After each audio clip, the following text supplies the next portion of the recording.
What's up, YouTube? MHA is finally over, and the ending was great. It really makes you think of all the growth and development all our favorite characters went through. And I got to thinking, all the way back to the sports festival and all the epic 1v1s that we got to watch. That's pretty much when I became like a big fan of My Hero.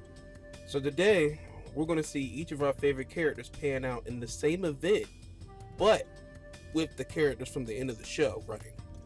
Also, if you think these videos are a good idea, don't be shy. Hit that like and subscribe button.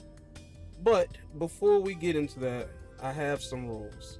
Rule number one, no equipment, just like the festival. This means no quirk assistance from gear that they use during hero work.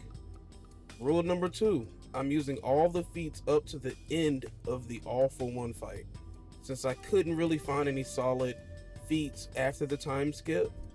3, the matchups will be exactly the same from when they were kids. But they've been really, power scaled up since then. So the power that they can do has also been upscaled. So by that logic, I feel like we need some kind of protection for the bystanders that were watching back then that are going to be attending this also. So I'm thinking they're going to have like some kind of like protective glass around them so they can still watch, but from safety.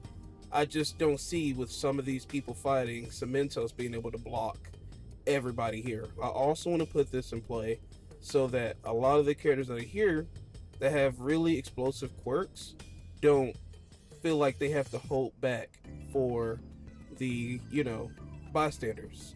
That way they can all go out. That way we don't have to worry about anybody having to hold back anything to where they can all, give 100% so that they all can have like a fair shot at winning. And lastly, it has to be the exact same time the first festival was going. So midday during the summer, I believe. I could be wrong, it might have been spring, I don't know.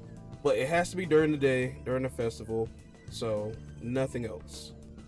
But with that out of the way, let's get into this video's contestants. Fumikage Tokoyami versus Katsuki Bakugo. Let me start off by saying Bakugo basically gets a free dub off my bird-headed friend here because their quirk matchups, they're just not good. What I mean is Tokoyami's quirk Dark Shadow has a few caveats. It's weaker during the day and stronger at night. It also has a weakness to light-based quirks. Basically anything that emits light such as Shoto's fire or Bakugo's explosion. So it's not looking too good for him. In their first fight, Tokoyami's fighting style was more of a master and puppet. Tokoyami can't feel Dark Shadow's pain, and vice versa.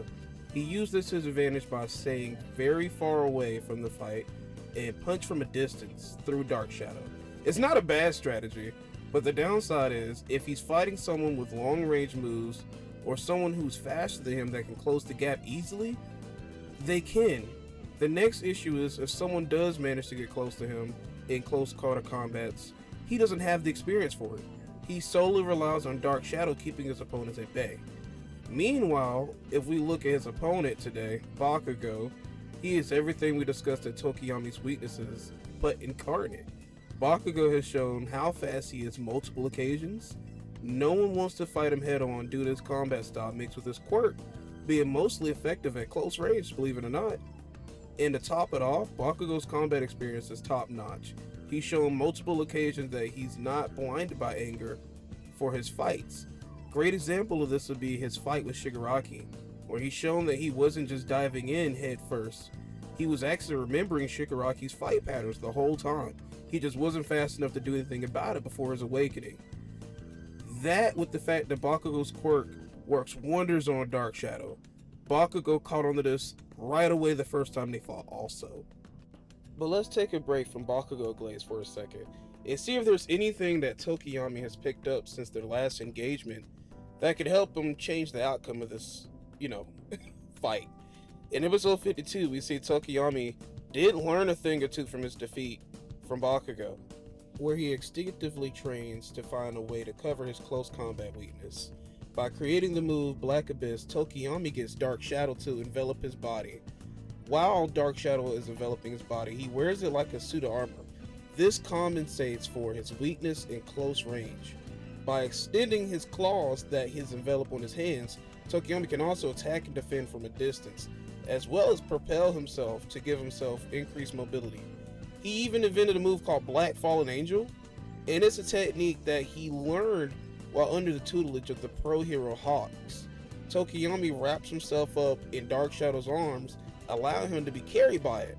While Dark Shadow flies by flapping his arms like wings, Tokoyami's speed significantly increases. With this move, it allows him to have supersonic reaction and combat speed, especially when he's darkness empowered, meaning at nighttime. While in dark environments, Tokoyami's speed can reach supersonic levels, and with his Black Fallen Angel form, he can even match Hawk's speed and even saved him from danger one time. He has a bunch of other cool moves like this, and this is usually where I go in for all of Bakugo's feats. But I'm going to be quite honest with you, Bakugo still clears due to the overwhelming weakness that Tokoyami still has to light-based quirks. He even states this in his fight versus All For One, that he's still susceptible to light-based attacks, and he's way stronger at night.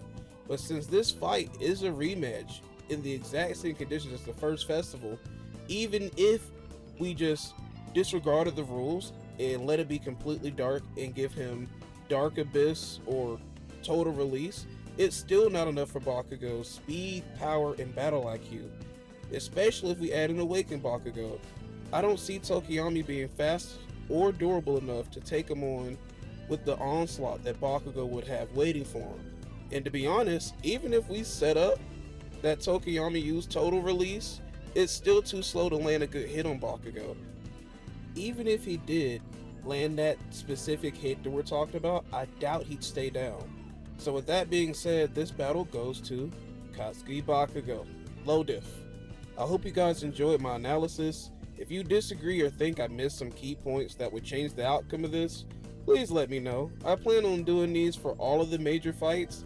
I hope you tune in and stay with me. And with that, I'm out. Thank you all for watching. See you later.